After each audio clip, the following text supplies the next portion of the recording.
Okay, we got ourselves a big goal here. We are going to learn healthy, effective communication to express ourselves regardless of the weaker words of others. That's right. All biocoding has to do with you and how you're showing up, regardless of the circumstance, and regardless, in this case, with communication, of the weaker words of others.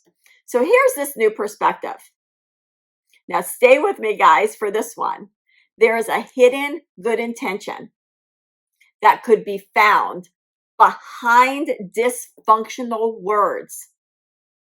A hidden good intention that could be found behind dysfunctional words. Now, let's take a look at what I mean by that. What I mean is we have never learned how to express ourselves effectively when things aren't going according to plan. So as a result of that, what we do is we complain about what we don't want. We put things out there in such a harsh way, trying to get our intentions met. But I'm here to show you that on the other side of those harsh words, which are weak words, is a person who's really trying to ask for what they want. So we're going to learn this discipline of how to jump over those words, how to find that ask or that hidden, and sometimes it's really hidden, good intention without taking those words personally, without making anybody wrong. And we're going to learn how to start translating what that person is really trying to say, what that person really means, regardless of how poorly they say it.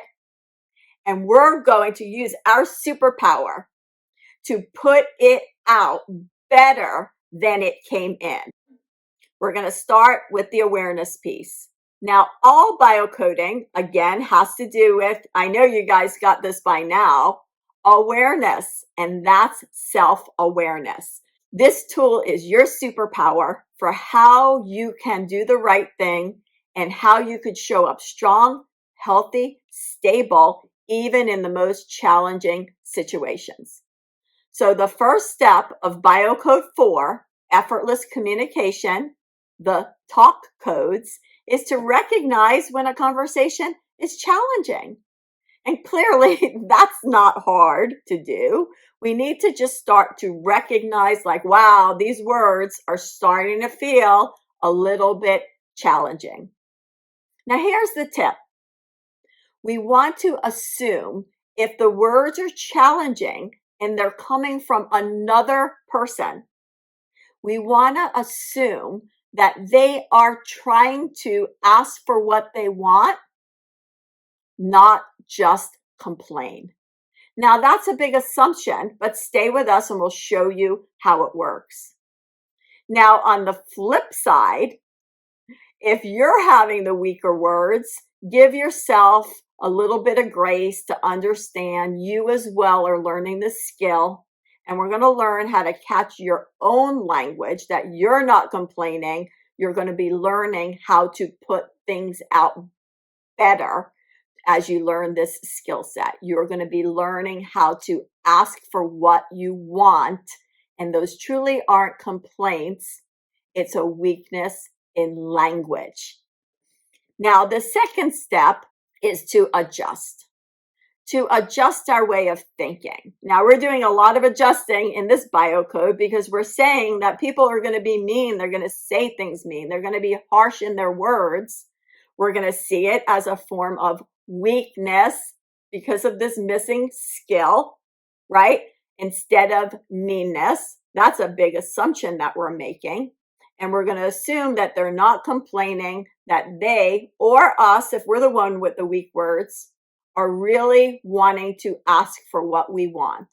So to find the underlying good intention, right, what we're going to have to do is start translating. But before we do this, we have to do some sorting.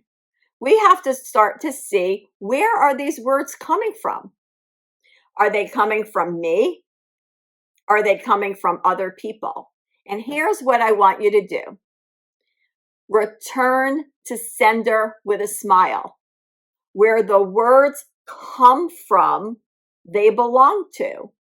If I'm the one who's having the weaker words, then I'm the one that needs the skill set to work on Biocode 4. If somebody else is having the weaker words, give them back their words. And remember, they are their words.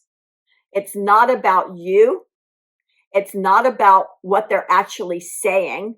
It's about a person who's trying to ask for what they want, but they don't have the skill set to be able to do this. So it might look something like this.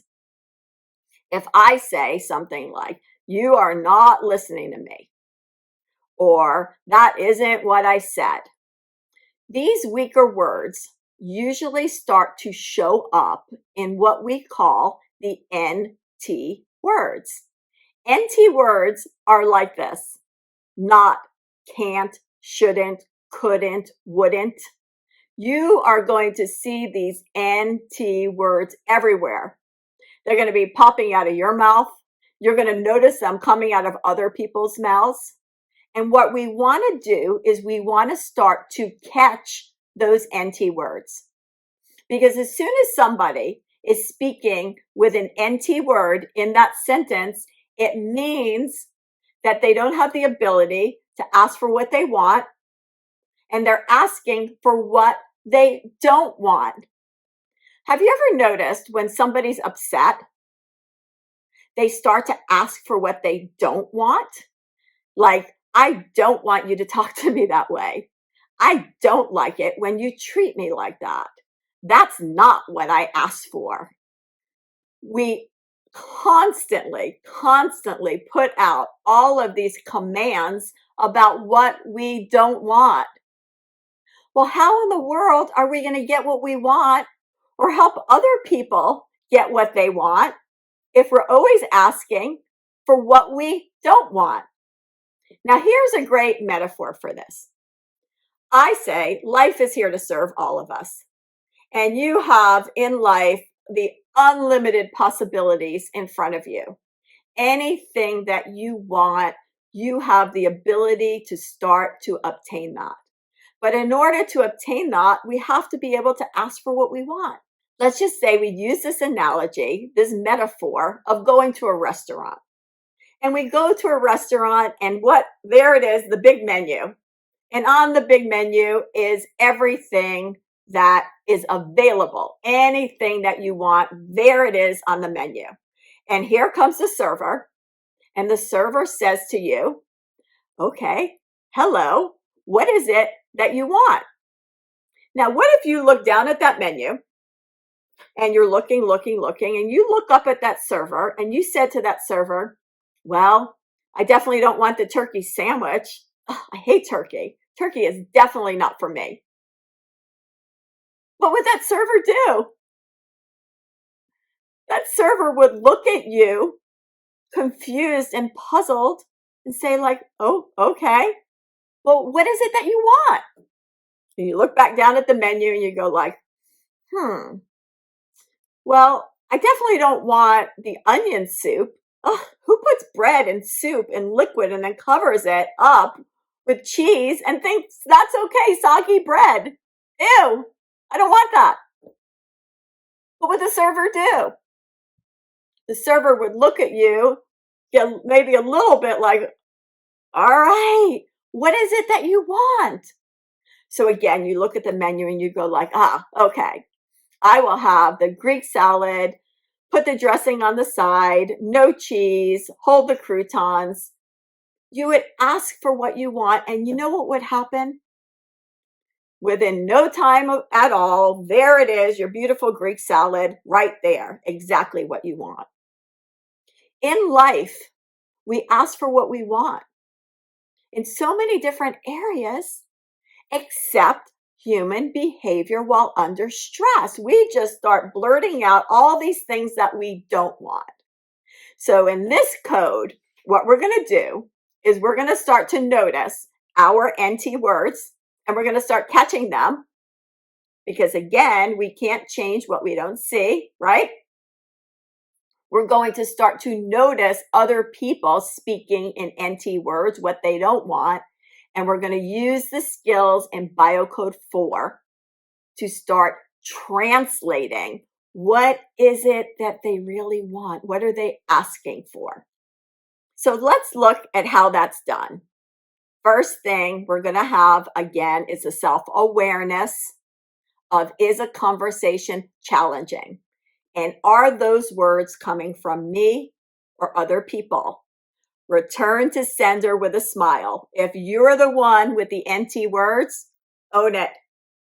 If other people are the ones with the NT words, give it back to them. Now, step number 2 is to find the good intention that is underlying, that is hidden behind those NT words. And we're going to do that by silently translating the words into I want, I'd like, or I'd prefer. Now, I want you to think about this. When a person is asking for what they don't want, I want you to keep that conversation with them. That means even if they're talking about you or to you, it's not about you. I want you actually even to take yourself out of that conversation and pretend that they're not talking about you, even if they say, hey, you didn't do it right. You heard the NT word. That's not what I asked for. That's not about you. It's about them. So make sure when you translate, the translation is only about the person that's speaking in the nots or can'ts or don'ts. Make sure the solution of this has nothing to do with the other person. So it might look something like this. Somebody says, that's not what I want. Return to sender with a smile, give them back their words. You're thinking, what are they really trying to say? What do they prefer? Or what do they want? So they said, that's not what I want. They're trying to say, I prefer something different. As simple as that. Now that you have that translation in your mind, you're going to answer back as if they said it this way originally. So it might look something like this. That's not what I asked for. Now, clearly, you know that's not about you, even though they're talking about you. It's about them asking for what they want. We're starting to get this. So what are they really trying to say? I prefer something else. Do you see what we're doing? We're catching those NT words. We're giving it back to the owner. We're trying to figure out what is it they want and then put it out better than it came in. Now, when you do this exercise, remember, this is a literal translation. I don't want you to start pulling out that crystal ball and start to guess what do they really mean, or this is what I perceive that they mean, or this is what I'm making up a story about what they want. I simply want you to translate, like Spanish to English. What is it that they want? Let's just take a couple of examples. If I said, you're not listening to me, what do we do with that? Return to sender with a smile. Is that about you or is it about them? Right. That's about them, even though they said the word you're. Take yourself out of it. You're not part of this solution. If they say you're not listening, they're really trying to say, I would like to be heard. If you translate that in your mind, they would like to be heard. Then how would you answer back? Sure, go ahead and say that again. I'm very interested in what you're saying. Could you see how that would move a conversation forward? Because that person will be understood. Now, let's just say we didn't have the skill set and somebody said, that's not what I want. If you didn't have the skill set, it might look something like this. What do you mean that's not what you want? That's exactly what you asked for. I could show you in this email exactly what you wanted from me, and I gave you 100% what you asked for. It would turn into a proving, protecting, justifying, or defending type of conversation. Or even if you communicated kindly, in your mind, you would be having that conversation. If somebody said, that's not what I want, you would say, okay, well, that's fine. They didn't get the manual. I'm going to assume, in a sense, that they're trying to ask for what they want, and it means they would prefer something different. Okay, let's look at this together. What else do you think you would want? Much nicer, isn't it? So we're going to dive in a little bit more and do a few more translations, because when we go through this practice, which we're going to get into later in this module, you're going to start to get the knack of it. We're going to be scripting this a little bit more. So when you have these hard conversations, you're going to be able to notice what's coming out of your mouth so you can catch it and start to ask for what you want. So important. And we're going to catch other people's NT words. We're going to see it as a weakness, not meanness. And if somebody's weak, just like if somebody hurt themselves and they were limping because they pulled a muscle in their leg and they were falling over, you would go there to help them. You would have empathy and compassion towards them. We want to start to have empathy and compassion towards people who speak in the NT words, because it is a weakness, not a meanness. By doing this exercise, it's going to help you so much, because you're going to stop taking things personally, and we're not going to make people wrong for how they said things.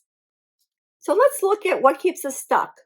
What would prevent us from doing Biocode 4, the top codes?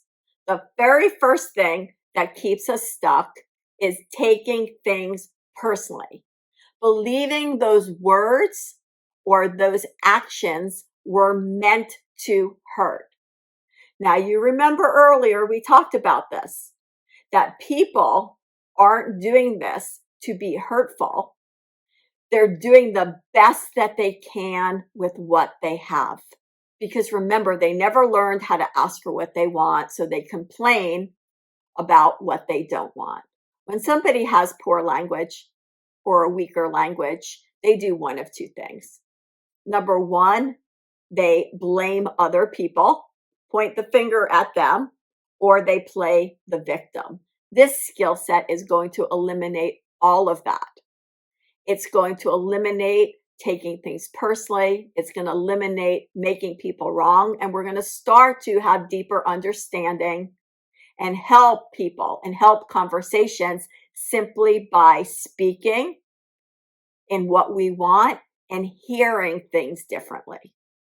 Now, the second thing that keeps us stuck is thinking people should know how to say things right. You know, we look at a person who has a big life. Maybe they have a great job, they have a family, and they are rocking it. You know, somebody could be doing so great academically or in business and in so many skill sets, and they could be very weak with behavioral intelligence. That means somebody could be so strong, like Hercules over here, in one area of their life. And on the other hand, they could be like grandma's bat wings flapping, right?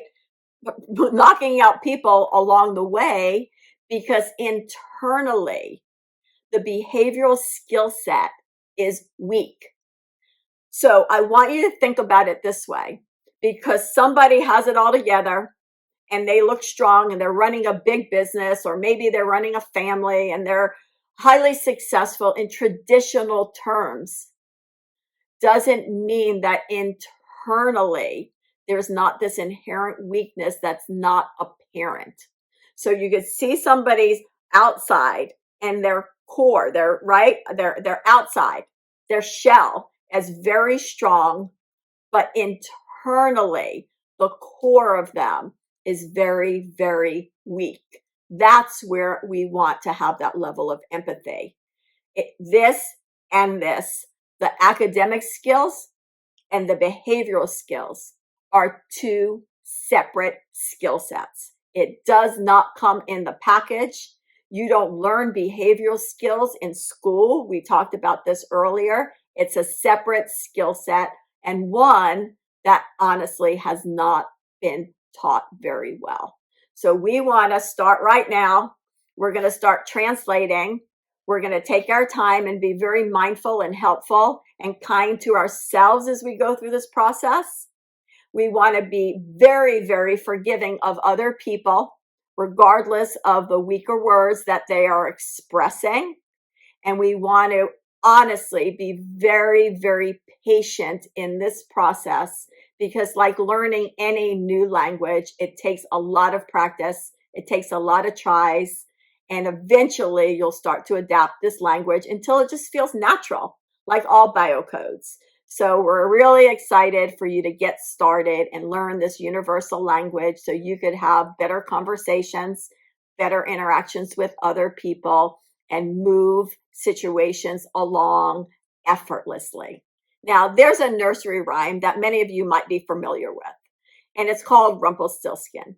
And there was this princess in this nursery rhyme who had an incredible ability. And her ability was to take straw, which has very little value, and she would put it through the spinning wheel, and it would turn into gold, which has an enormous amount of value. Now, we are going to, just like the princess in Rumpelstiltskin, we are going to take weak words, which has very low value, and we're going to put it through your spinning wheel. That's right. You're going to be the spinning wheel, and we are going to put it out better than it came in, meaning we are going to elevate the conversation, which is so impactful. You know, when you take something that has low value and you could turn it into something with an extreme high value, that's so beneficial for you to know that you have that skill set. And it's so beautiful for other people. You know, there's an expression, whatever you appreciate, appreciates. Like if you bought a house and you bought it at a certain value, and then it appreciated over time, it means it increases that value. You have the same ability to do this with words and conversations. That means they're going to come in really weak, very low, and by the time they go through your spinning wheel, they are going to be so valuable. And again, people don't even have to know that you're doing this. As a matter of fact, they shouldn't know that you're doing this, because this is an anonymous way of helping yourself and helping other people. So we're going to practice being that spinning wheel, catching those NT words, putting them through the spinning wheel and putting them out into I'd like, I'd want, or I'd prefer. And we're going to answer our translated message as if that person said it that way originally. All your communications are going to be so much smoother, so much more effective, and you're going to be so happy. Everyone's going to be so happy that you are starting this level of communication. It is powerful.